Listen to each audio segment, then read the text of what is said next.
Badhasaabka Gobalka Togdheer Xamse Maxamed Cabdi ayaa ka gudoomay deeq xoolo noola oo iskugu jirta ari iyo geel isla markaana degmooyinka hoos yimaado gobolka Togdheer ay ugu deeqeen ciidamada qaranka Soomaaliland ee ku sugan jiida hore ee Tukaraqa. Ugu horeyntiiba halkaas waxaa la ka soo jeediyay Gudomiyasha degmooyinka hoos yimaado gobolka Togdheer oo kala ah Balidhiig, Duruqsi, Warcibraan, Qoryaale iyo Nasiye, waxayna sheegeen inay deeqdani tahay mid ay ku afurinayaan ciidanka qaranka Soomaaliland ee ku sugan jiida, waxaana hadaladoodii kamid ahaa magacaygu waa Saalax Diriye waxaan gudoomiyay degmada Balidhiig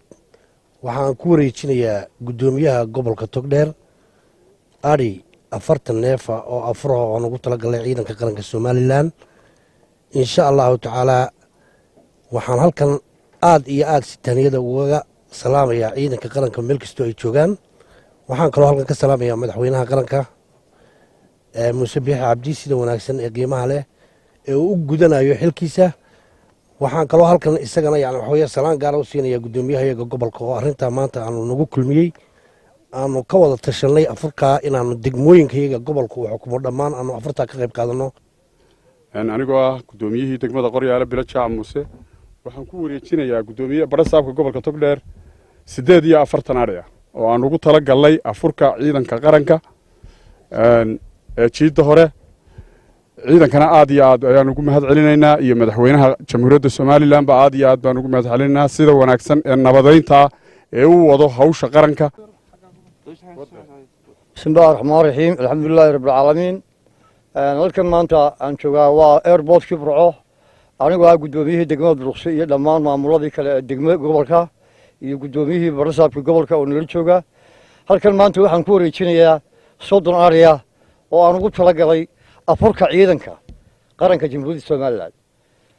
aad iyo aad waan u salaameynaa waan hambalyeynaa ciidanka iyo madaxweynaha jamhuuriyadda Soomaaliland anigoo ah gudoomiye Nasiye degmada Nasiye gudoomiyaheedii halkan joogo waxaan ku wareejinaynaa 3 geel iyo 7 ari oo aan ugu tala galay Afrika ciidanka waxaan leenahay sii wada halgankiina sharafta iyo karaamada leh waxaa la oran jiray fareel xaadba wixii laalma soo roga libta samada joogtay fariiladani keenan halkaas gacan baan ku siinayna ka sii wada waana mahadsantihiin halkan aan joognaa waxa weeyaan riboodkii gobolka Togdheer waxaan anigoo ah gudoomiyaha degmada Warcibraan Nuur Axmed Maxamuud waxaan halkan ku wareejinaynaa afur aan ugu tala galay 3 geel oo aan ugu tala galay afurta ciidanka qaranka ayaan ku wareejinaynaa halkan insha Allah taala aad iyo aad ugu dambeyntii waxa halkaas isaguna uga mahadnaqay gudoomiyaasha degmooyinka iyo shacabka gobolka Togdheer deeqda xoolaha nool ay ugu tala galeen ciidanka qaranka Soomaaliland isagoo Badhasaabka ugu baaqay shacabka gobolka Togdheer inay garab istaagaan ciidamada qaranka Soomaaliland dhammaan gudoomiyaasha degmooyinka degmada Balidhiig degmada Qoryaale degmada Warcibraan iyo degmada Nasiye iyo Duruqsi aad iyo aad baan u salaamayaa waxaan kaloo halkan ka salaamayaa bahda saxaafadda gobolka Togdheer maanta waxa sharaf weyn noo ah inaan halkan kaga gudoono degmooyinkan xoolihii kala duwanaa meesin kala duwan oo isugu jira geel iyo ari 125 neef oo ariya iyo 6 neef oo geela oo ay ugu tala galeen inay ku afuriyaan maadaama aan ku jirno 10kii dambe ee khayrka badnaa ee bisha barakeysan Ramadaan ciidanka qaranka ee jiida hore oo runtii halka u jooga inay difaacaan xuduudaha jamhuuriyadda Soomaaliland sida aad ogtihiin madaxweynaha qaranku dhowr jeer oo isxigta uu ka dhawaajiyay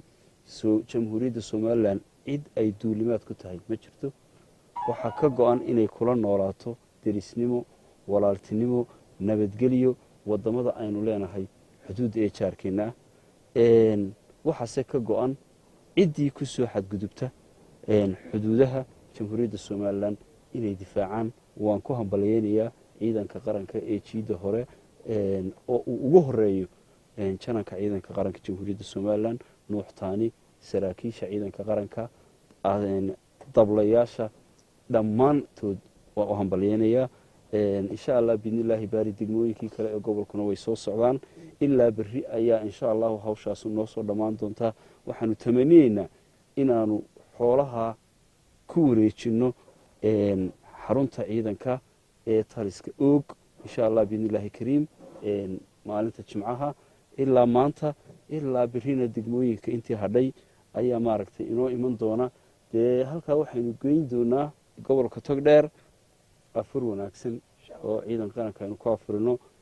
aad iyo aad mar labaad waxaan maaragtay u salaamaya oo aan hambalyeynaya Gudomiyasha degmooyinka iyo mujtamacii degmooyinka ay ka yimaadeen ee hawshan kala soo qayb qaatay isku soo wada duuba waxaa si soo taraya deeqaha xoolaha nool ee degmooyinka hoos yimaada gobolka Togdheer ay ugu deeqayaan ciidamada qaranka Somaliland waa Ayaanle Xasan Salebaan ayaa la BM TV-ga caalamiga Somali News magaalada Burco.